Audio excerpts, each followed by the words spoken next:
अस्सलाम वालेकुम। मेरा नाम रमशा सुल्तान है।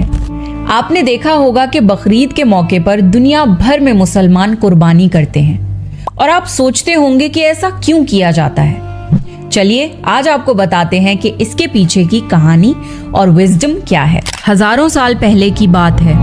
इब्राहीम अलैहिस्सलाम अल्लाह के नबी और पैगंबर थे। एक दिन जब इब्राहीम अलैहिस्सलाम सो रहे थे तो उन्होंने एक ख्वाब देखा जिसमें अल्लाह ने इब्राहीम अलैहिस्सलाम से फरमाया कि इब्राहीम, आपके नजदीक जो सबसे प्यारी और महबूब चीज हो आप उसे अल्लाह की राह में कुर्बान कर दीजिए। अब यहाँ आपको बता दूं कि अल्लाह अपने बंदों का और खास तौर से नबियों का इम्तिहान लेता है, ये देखने के लिए कि इंसान अल्लाह से ज्यादा मोहब्बत करता है या अल्लाह के दिए हुए तोहफों से ज्यादा मोहब्बत करता है। नबी और पैगंबर के ख्वाब सच्चे होते थे। वो जो भी ख्वाब में देखते थे वो अल्लाह का हुक्म होता था। तो ये ख्वाब देखने के बाद इब्राहीम अलैहिस्सलाम ने अपने ऊँटों के जत्थे में से 100 ऊँट कुर्बान कर दिए। आज के ज़माने में ये 100 कीमती गाड़ियाँ सैक्रिफाइस करने के बराबर है।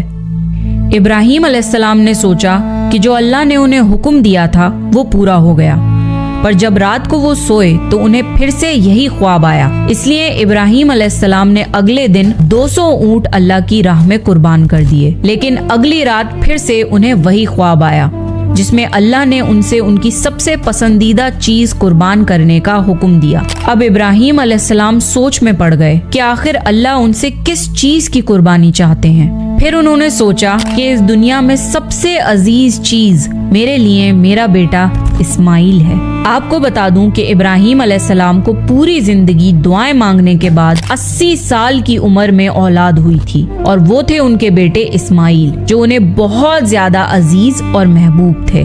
अब इब्राहीम अलैहिस्सलाम समझ चुके थे कि दरअसल अल्लाह ताला ने उनसे उनके बेटे की कुर्बानी मांगी है। अल्लाह ये देखना चाहता है कि इब्राहीम अलैहिस्सलाम अपने बेटे से ज्यादा मोहब्बत करते हैं या अल्लाह से। इब्राहीम अलैहिस्सलाम के लिए ये बहुत बड़ा इम्तिहान था। अगले दिन इब्राहीम अलैहिस्सलाम उठे और अपनी बीवी हाजरा को कहा कि हमारे बेटे इस्माइल को नहलाकर अच्छी तरह तैयार कर दीजिए। इब्राहीम अलैहिस्सलाम की बीवी हाजरा ने अपने बेटे को बहुत अच्छे से नहलाकर खुशबू लगाकर तैयार कर दिया और इब्राहीम अलैहिस्सलाम अपने बेटे को लेकर एक पहाड़ की तरफ रवाना हो गए। इब्राहीम अलैहिस्सलाम ये तकलीफ भरा फैसला कर चुके थे कि वो अपने बेटे की कुर्बानी देंगे, पर शैतान को कैसे मंजूर होता कि कोई अल्लाह की इताअत करे। तो शैतान भी अपने काम पर लग गया। वो सीधा इब्राहीम अलैहिस्सलाम की बीवी हजरत हाजरा के पास एक बुजुर्ग की शक्ल में गया और उनसे कहा कि इब्राहीम तुम्हारे बेटे को किसी दावत पे नहीं बल्कि उसे कुर्बान करने के लिए लेके गए हैं। ये सुनकर हजरत हाजरा बहुत हैरान हुई, पर वो समझ गईं कि ये जरूर अल्लाह का हुक्म होगा। तो उन्होंने शैतान से कहा कि अगर अल्लाह ने इब्राहीम को ऐसा करने का हुक्म दिया है तो ये हमारी खुशकिस्मती है। ये तो मेरा एक बेटा है, अगर मेरे इस्माइल जैसे 1000 बेटे भी होते तो मैं खुशी खुशी उन्हें अल्लाह की राह में कुर्बान कर देती। सोचिए, एक माँ के लिए ये कहना कितनी बड़ी बात है। जब शैतान हजरत हाजरा को भड़काने में नाकाम हो गया तो सीधे उनके बेटे इस्माइल अलैहिस्सलाम के पास गया और कहने लगा कि तुम्हारे बाबा तुम्हें किसी दावत में नहीं बल्कि तुम्हें मारने के लिए लेके जा रहे हैं। जवाब में इस्माइल अलैहिस्सलाम ने कहा कि अगर ये अल्लाह का हुक्म है तो मेरे लिए इससे बड़ी क्या खुशनसीबी की बात है कि मैं अल्लाह की राह में कुर्बान हो जाऊं।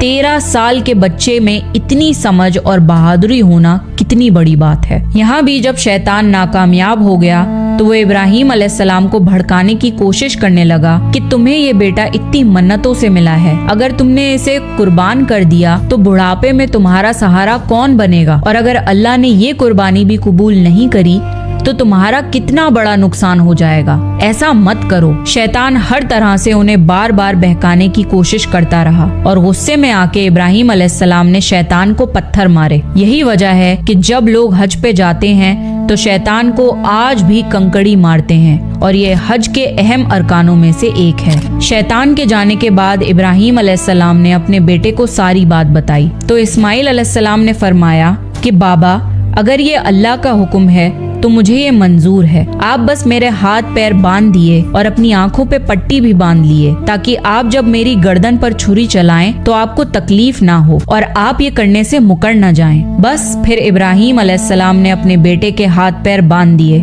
और अपनी आंखों पर पट्टी भी बांध ली। और जब उन्होंने इस्माइल अलैहिस्सलाम की गर्दन पर छुरी चलाई तो एक जानवर की आवाज सुनकर वो हैरान हो गए। उन्होंने जब आंखों से पट्टी खोली तो एक दुम्बा जुबा हुआ था और इस्माइल अलैहिस्सलाम उनके पास खड़े मुस्कुरा रहे थे। तब आसमान से अल्लाह ने इब्राहिम अलैहिस्सलाम से फरमाया, इब्राहिम, आप इस इम्तिहान में कामयाब हो गए। हमने आपकी ये कुर्बानी कबूल की।